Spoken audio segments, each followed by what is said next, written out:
War threats from Pakistan, closed airspace, secret meetings with China, a new arsenal of indigenous weapons, India's next astronaut, even nuclear-powered trains. This week, the Indian subcontinent is buzzing with tension, ambition, and breakthrough innovation. If you care about India's future, you need to see this. As threats mount and adversaries conspire, are we as a nation doing enough? Are we moving fast enough? This isn't just another news bulletin. It's a no-holds-barred analysis of the forces shaping our destiny.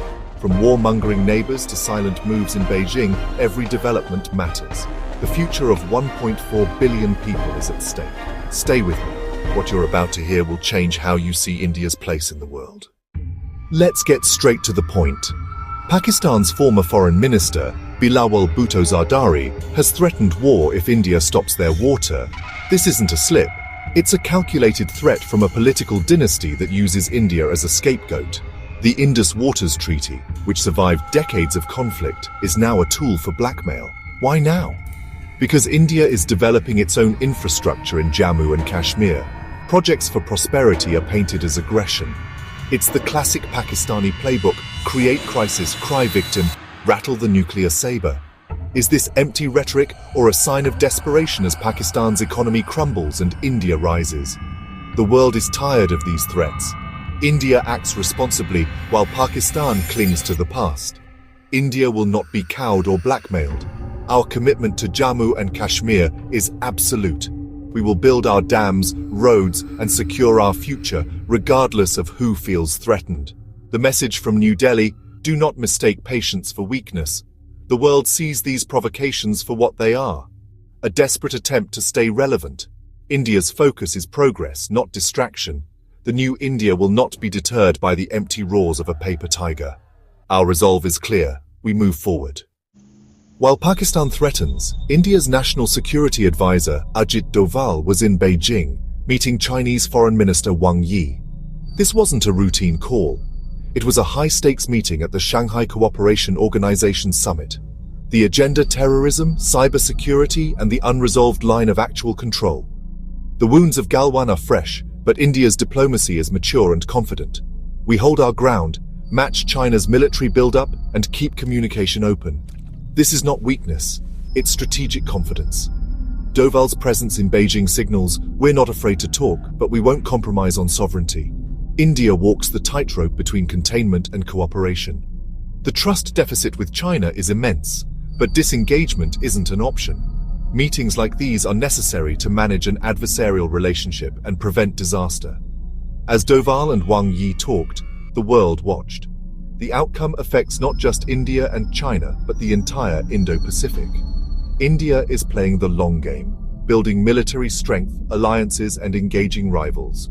This is the new, assertive India: cautious, courageous, and unafraid. We will not be intimidated. We will not be isolated. We will shape our own destiny. The world is watching. Warfare is changing. The new frontier is the sky, controlled by drones.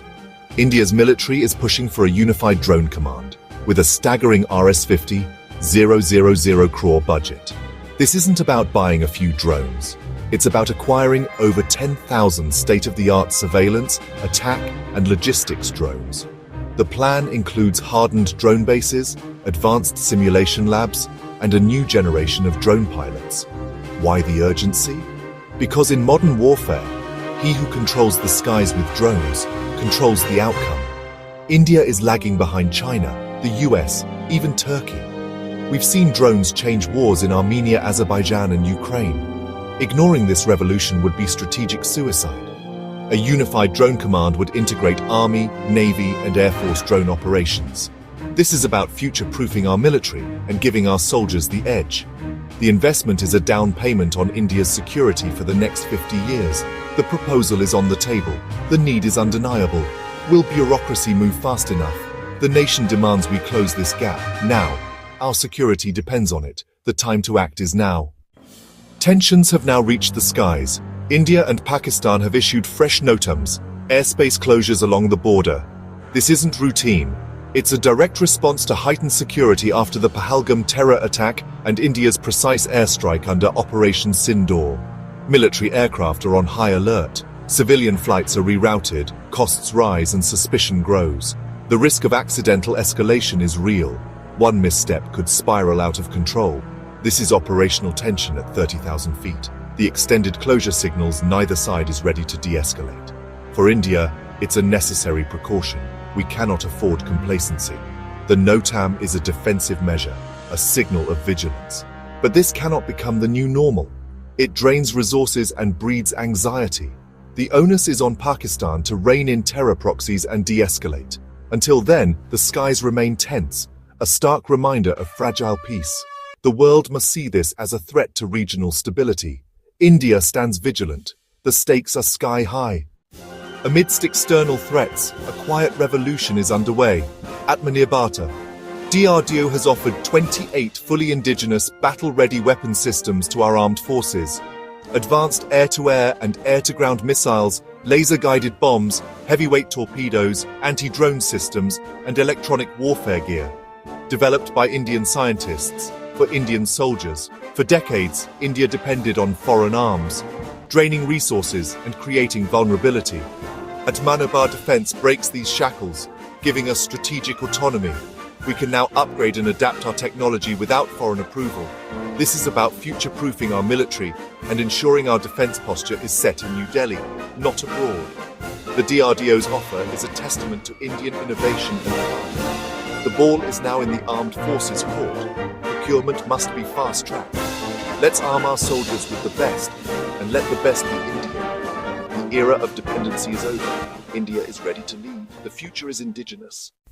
At the OIC summit in Turkey, the same old script played out, parroting Pakistan's false narrative on Jammu and Kashmir. But India's response was swift and strong. The Ministry of External Affairs called out the OIC's remarks as politically motivated and misleading. The message Jammu and Kashmir is an integral part of India. Its future is India's sovereign right. The OIC, silent on the persecution of minorities in its own member states, has no standing to comment on our internal affairs. For years, India tolerated these forums being hijacked by Pakistan. Not anymore. The new India is assertive, proactive, and unafraid to call out hypocrisy. The OIC ignores the plight of Uyghurs and civil wars in its own backyard, yet lectures India. Since Article 370's abrogation, Kashmir has seen peace and development. India's bold stance reflects our growing global confidence. The Kashmir issue as an international dispute is dead.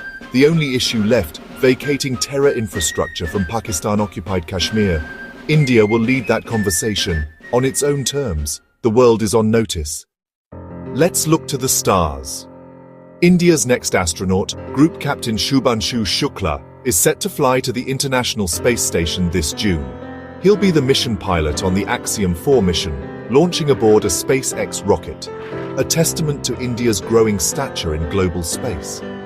After Rakesh Sharma, the nation has waited decades for this moment. Shukla's mission is a vital precursor to Gaganyaan, gaining experience for future Indian human spaceflight. Space is now the ultimate high ground, critical for communication, navigation, intelligence, and defense. India's space program, led by ISRO, has achieved incredible feats on a shoestring budget. Now, with Axiom 4 and Gaganyaan, we join the elite club of nations sending humans into orbit. Shukla carries the hopes of 1.4 billion Indians. For India, the sky is no longer the limit. This is a new era. India reaching for the stars. Now to the audaciously futuristic. India is exploring nuclear-powered railways. Rail Vikas Nigam Limited is in talks with Russia's Rosatom to install 6 55-megawatt small modular reactors for strategic railway projects. The focus: powering routes like the Rishikesh-Karnaprayag line through the Himalayas, where reliable power is critical. Nuclear SMRs offer clean, uninterrupted energy, immune to grid failures and natural disasters. The benefits: decarbonizing transport, energy security, and operational resilience. Of course, safety and waste disposal must be addressed transparently, but dismissing this idea would be a failure of imagination. If successful, India would be the first to deploy SMRs for a national railway network, becoming global pioneers. This is bold, forward-thinking, defining the new India. We're not just solving today's problems, we're building tomorrow's India. Nuclear-powered trains, a testament to a nation that dares to dream big. The future is on track. War threats, space launches, drone fleets, nuclear trains. This isn't just a week in the news, it's a preview of India's future. If you want more sharp, verified breakdowns, like, subscribe and share. Jai Hind. India is a nation in motion, under pressure, with purpose. The threats are real, but so is our resolve. From the soldier in the Himalayas to the scientist dreaming of nuclear trains, a new story is being written. The future is arriving fast. Stay informed, stay ready.